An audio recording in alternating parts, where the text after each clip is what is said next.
Hey there, it's CJ Vanston tuning in to the Friends of Dan podcast. I just want to say a couple words about today's show. I know, Dan, you're interviewing Marc Bonilla, one of my favorite people, and we're talking about someone who's beyond description, and that's Keith Emerson. He was like my Jimi Hendrix, basically, and I'm not the only one. I heard Keith play when I was 15, and I knew what I wanted to do the rest of my life. Little did I know I would end up meeting him and then jamming with him, then becoming friends with him and having meals with him and laughing and jamming some more. And then, of course, ended up playing at his memorial, the highest honor I can imagine. As sad as it was, we made that night a memorial of happiness, celebrating his life and his amazing presence on this planet. And the thing that I said was the star of the show was his compositions. As amazing as he was in every department, a great showman, nobody had better chops. His compositions almost took a back seat sometimes and were not as noticed as they would be if he wasn't such a great showman and had so many other qualities. So anyway, his compositions really stuck out that night. And you'll hear it when you see the concert. When you hear all these compositions back to back, it really is staggering. He was a modern classical composer, absolute giant. And like I said, I consider it one of my highest honors in life to have become friends with him and to have played at this memorial. And Marc worked his butt off to get this thing done. And everybody gave their all. And I hope you all enjoy it. A tribute to this great man. Go get him, Marc. Dan, talk to you soon. And everybody out there, thanks for tuning in to the Friends of Dan podcast. Ladies and gentlemen, the official Keith Emerson Tribute Concert has begun! You guys ready for this? No, in the back, are you ready for this?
Welcome to the Friends of Dan Music Podcast. I'm Dan Miles.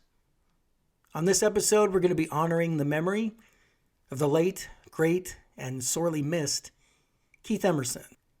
The word legend gets thrown around a bit loosely at times, but by all objective standards, Keith is the rare individual who is deserving of the title. Because he was a legendary performer, an unprecedented musician, and the composer of some truly profound musical treasures. Joining me to discuss his legacy and the soon-to-be-released tribute concert DVD that we just heard an excerpt from is a close personal friend and collaborator of Keith's who's making his fourth appearance on the show. Back in 2013 on episode 52, we spoke about his Three Fates project, where he collaborated with Keith and conductor Tadje Mikkelsen. We also spoke about his own excellent solo albums. Then on the very next episode, he came back to discuss one of his side projects, California Transit Authority. And then most recently, in 2019, on episode 136, we spoke about his Celluloid Debris solo album. Today we're going to be focusing exclusively on Fanfare for the Uncommon Man, the Keith Emerson Tribute Concert, a soon-to-be-released deluxe 2 DVD and 2 CD set. But if you haven't heard those previous episodes, I encourage you to go back and check them out after you listen to today's show, because there's a lot of great conversation on those and, of course, some great music too. But now, on to the matter at hand. Joining me yet again is our good buddy and musician extraordinaire, Marc Bonilla. Welcome back. Hey, it's good to be back. It's good to be anywhere, actually, besides the four walls I've been staring at you for the last year, you know. I think we all know that one. Yeah. Crazy times. You kindly allowed me to preview the DVD in its entirety, before everyone else. And good God, what an astonishing and unique musical event.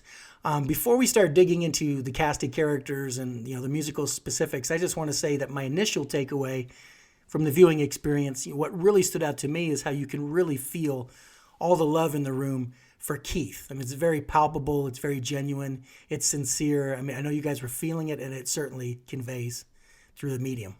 Yeah. It was one of those rare times where every cylinder was firing at 100%. Everybody learned their parts. It was almost like everybody was auditioning for Keith, as if they were all auditioning to be in his band kind of thing. They took it that seriously. And it was such a pleasure.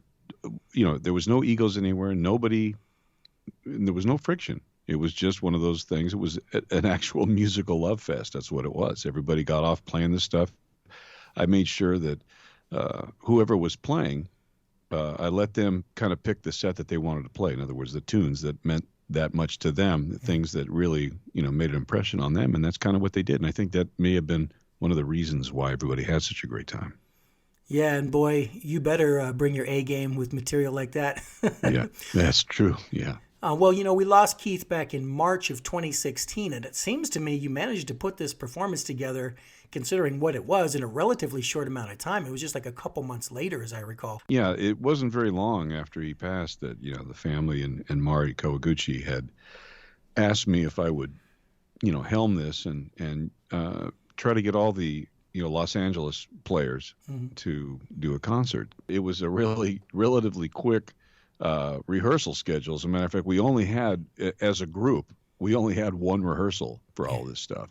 And which, this is what we call preparation is the key to all this is, because I charted everything out. I made recordings of it and did everything I could on my end so that it would be as easy as possible, because everybody was, either touring or on, playing, doing records, whatever. So, there wasn't a whole lot of time that any one person could spend, constantly on the stuff, which is really what it requires. But they brought their A game and they learned it all. And like I said, we had one rehearsal to do, run through the set. Obviously, that was one of the questions I was going to ask you, how much prep time you had, how many rehearsals, and to hear that you guys just jammed through everything once is insane. Yeah. Considering the final product, Yeah. It just speaks very well, obviously, of the talent level. I'm not sure if you're familiar with it. I know a lot of our listeners are. Are you aware of the Concert for George? Harrison, you mean? Exactly. Yeah. The reason I bring it up is what really reminds me of that with yours is that the Concert for George, I think, was performed on the 1-year anniversary of his passing and then released on the 2-year anniversary. And what was striking about that, and it's the exact same with yours, is It wasn't performed by, just some well-known musicians who you admired Keith Emerson or George Harrison or Bob Marley or some of the other people you see tributed from afar, but they never really met him or never played with him. It was very obvious that everybody on stage for the George and for the Keith that you did were Keith's closest friends. I mean, it was a whole next level thing. I mean, everybody up there was tight with the artist being tributed, and of course that makes a big difference too. Yeah, that was one of the prerequisites. Was he was either going to be his friend or somebody that a constituent, of sorts. Mm-hmm. And there was a lot of other people that wanted to be on the gig, but Sure. At the same time, I kind of had to unfortunately be in the position to decline because there just wasn't enough time. Otherwise it would have been a weekend event, and taxing people already at the El Rey because there's nobody was sitting down, everybody was standing up. I was always kind of concerned that people's backs were going to start hurting after a while, but they didn't. Everybody stayed there. I mean, no one left. It was pretty amazing. But again, everybody there had a personal connection with Keith. So that's another reason why you get the quality that you do. And I'm sure there were a lot of people who wanted to participate and couldn't, but as we're going to see when I start naming names, there was a lot of people who did play. And of course, when you lose such a significant presence in your life, I think it helps to surround yourself with people that are feeling that loss as deeply as you are. And, so there's a little bit, because I said this took place not long after he was gone. I was in shock when I heard about it. I know most people who are fans of his, and I know he's personal friends like you guys had to have been. And I think it helped me through the grieving process because I didn't really have time to sit in it. You know what I mean? I had to get this together, and I think everybody else did too. So I think when you lose a loved one like that, whether it's a family member, a close friend, or a constituent like that, the best thing you do is to occupy, yourself. Not that you don't think about it, but it puts it in proper perspective so that you don't get overbalanced by it and immobilized by it. Mm-hmm. So it was a good thing for me to do that. And believe me, we got a lot of grieving done backstage during, between songs, really. There were people crying back there, because it was a real emotional experience going through this. And then we had to compose ourselves and come back out on stage for the next song. That happened to me 2 or 3 times, where I fell apart a little bit because of the stress of putting all of that on, which I was sick that whole week. And I actually lost my voice. I had no voice the day before for rehearsals. Wow. It was just gone. And I'm going, oh, great. That's perfect. Now, of all the times I need my voice to come up, and I had nothing. I had Rick Livingston and Travis Davis both covering for me if I needed it, the next day. Mm-hmm. And up to 30 minutes before going on, I had nothing. It was like this, I'm like, oh man.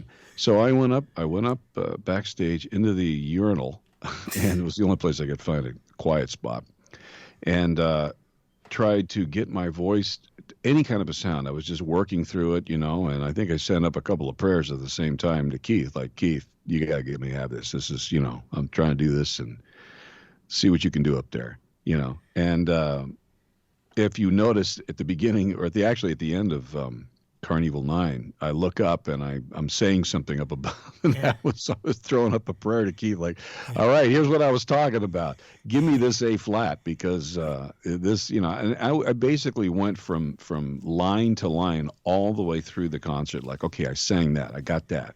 Next, this one, and I was dreading that last note because I have to hold it for so long, and I can't falter on that.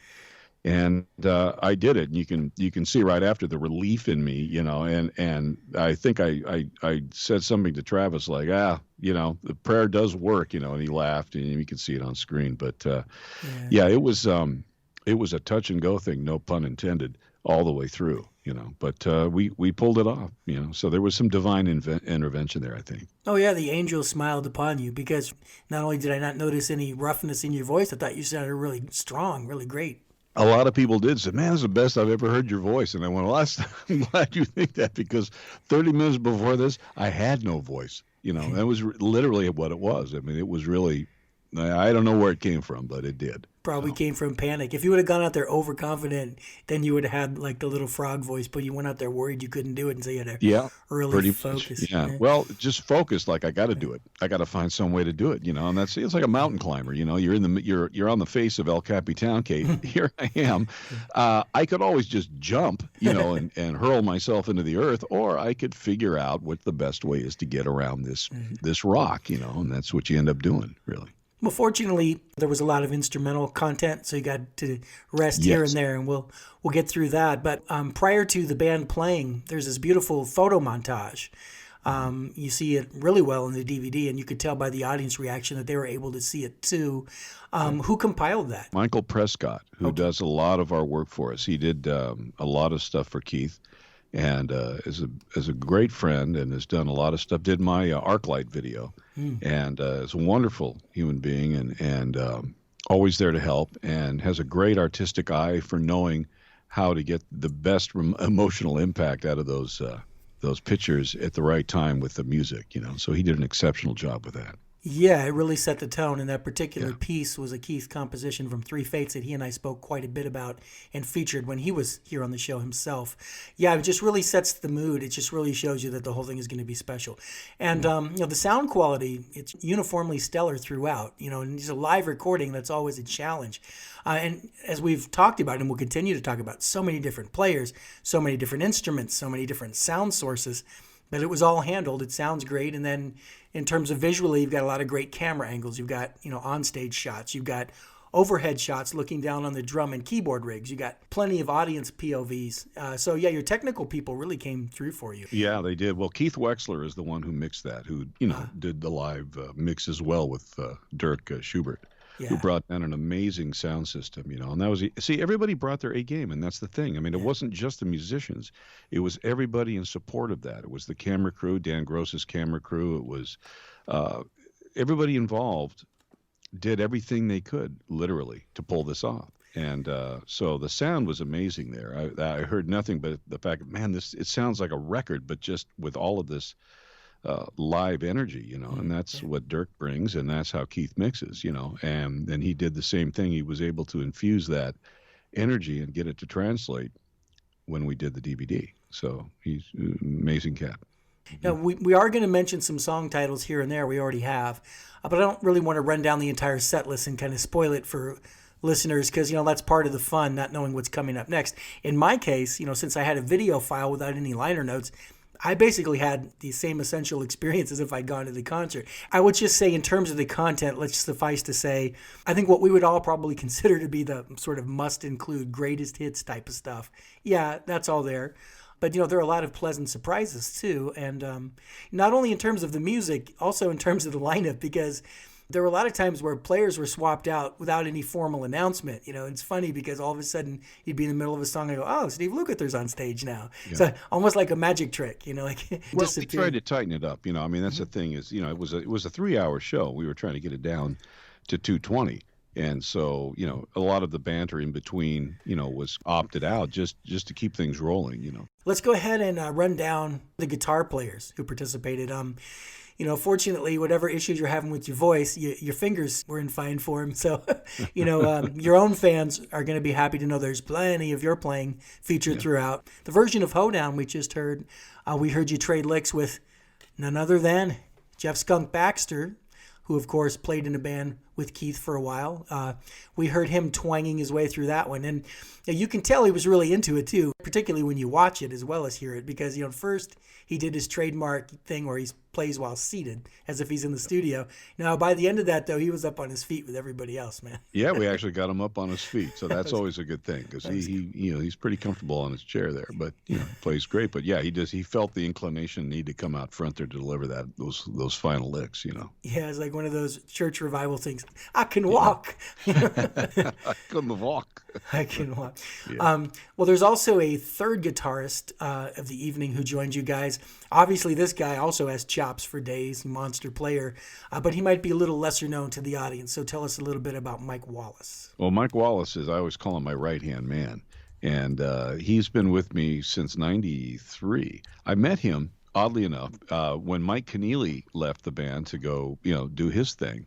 And with Mike, unfortunately, you don't just replace Mike once, you have to replace him twice because he played keyboards and guitar. Yeah. So I had the task of doing that.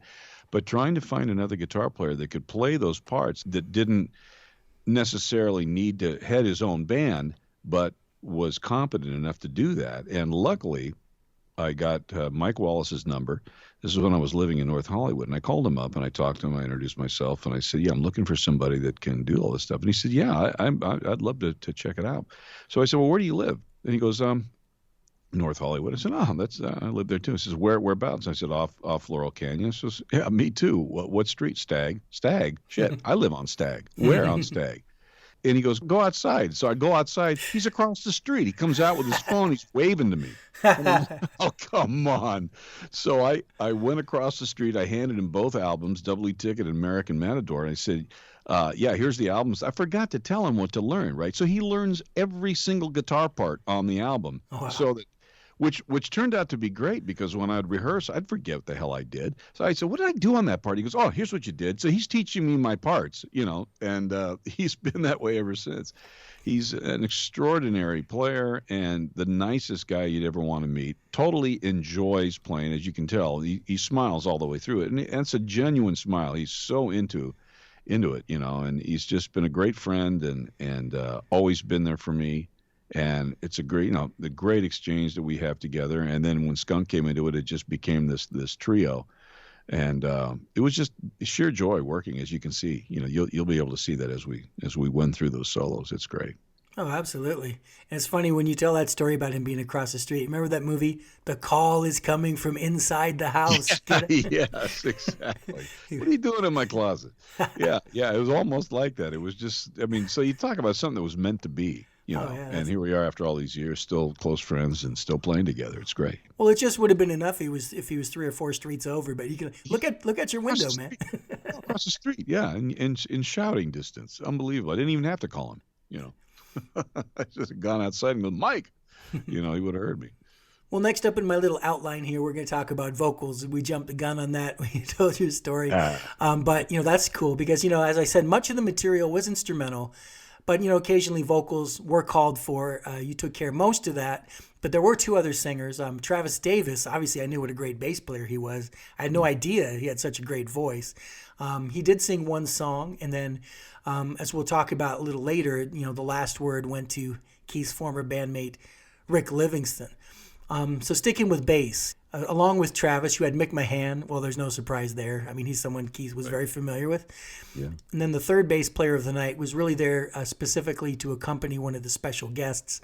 His name is Dan Lutz, also a fine player in his own right. In terms of drums, one of the very first things you see in the show is the smiling face of Greg Bissonette. Mm-hmm. I think everybody knows him at this point, so I'm not really going to run through his resume. And then also, besides Greg, you had 2 other drummers doing most of the playing. That was Joe Travers, who we just heard play on Hoedown, and Troy Luccketta of Tesla, who joined you guys in Europe for the Three Fates project. That was most of the drumming, with 2 exceptions. We'll call him for now Karma A. Played drums on the same tunes as Dan Lutz, supporting his father, who we'll get to in a minute. And then rounding out your drummer contingent, you have to wait all the way till the encores for it, but I was mentioning your little magic tricks. Holy heck, all of a sudden, Vinnie Colaiuta's up there. So yeah. Might as well just get the whole kitchen sink. Yeah. Now, everyone knows that not long after we lost Keith, we also lost Greg Lake. He was having some health issues of his own. So, 2016 was a brutal year for Emerson, Lake and Palmer fans. But did you reach out to Carl Palmer about your show? Well, Carl was doing, and believe me, I've gotten a lot of questions like, why wasn't Carl there? And for one of the reasons, there's 2 reasons. One of them was the fact that we just wanted to use LA musicians. That was the whole premise of this, is all the people that Keith worked with in town. Yeah. The second was Carl was doing his own. He had his own tribute concert going on there that he did. I think he did before us, or he was doing it running concurrently with us.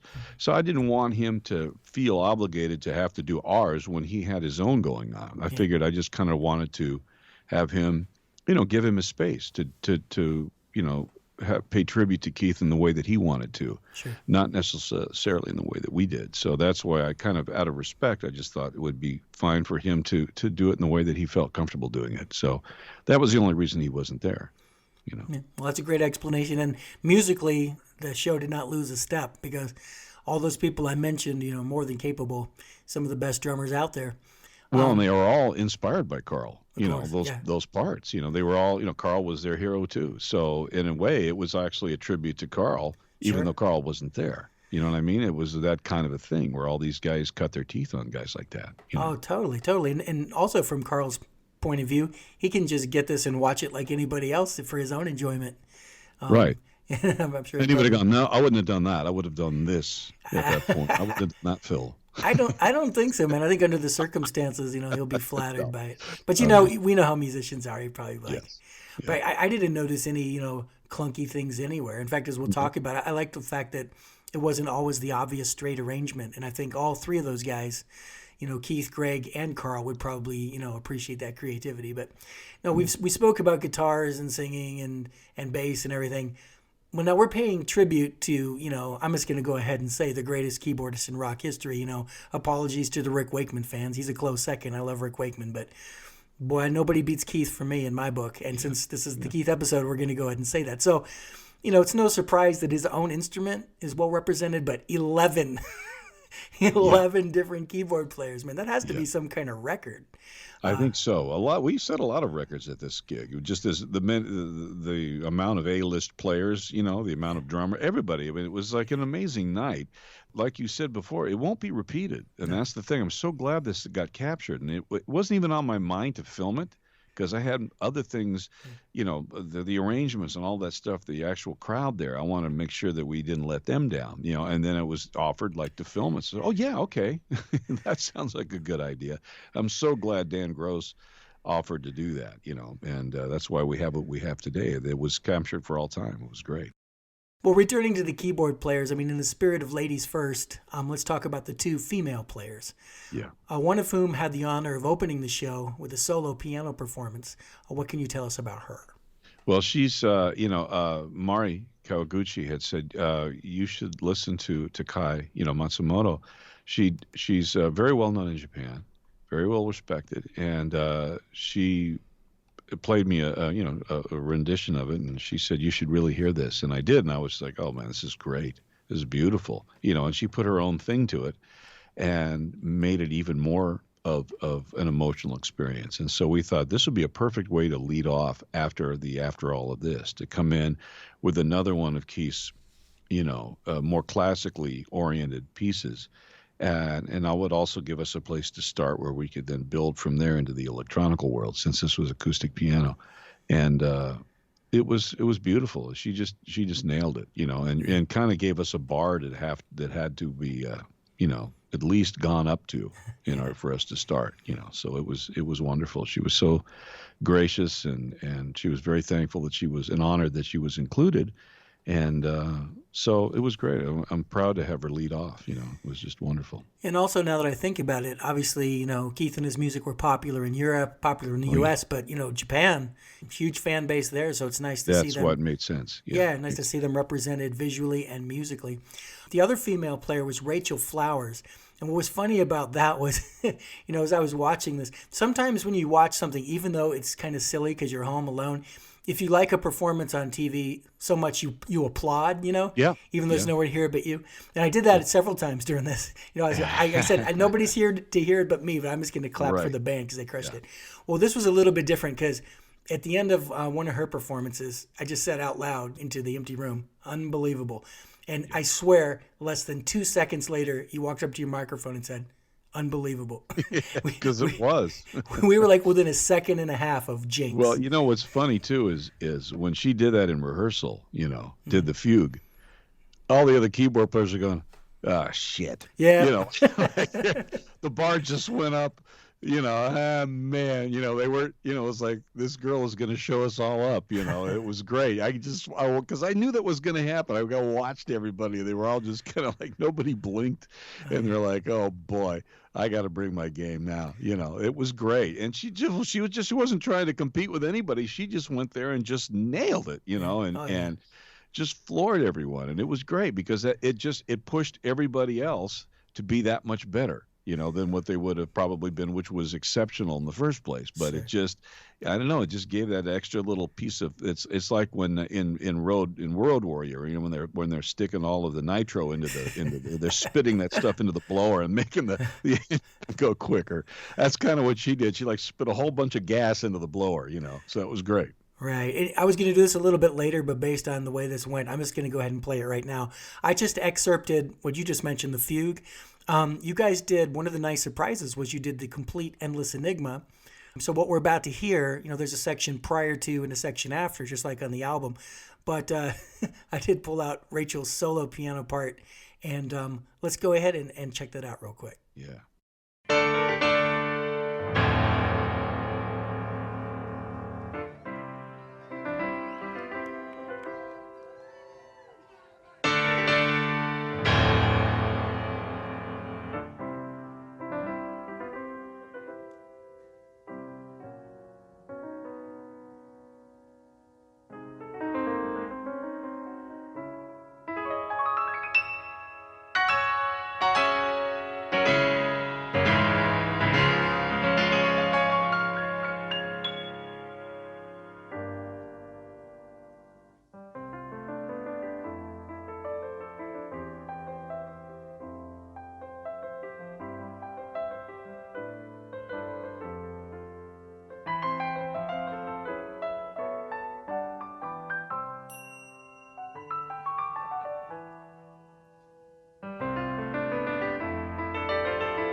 Well, we said it before, and we'll say it again. Unbelievable. Unbelievable. You got that right.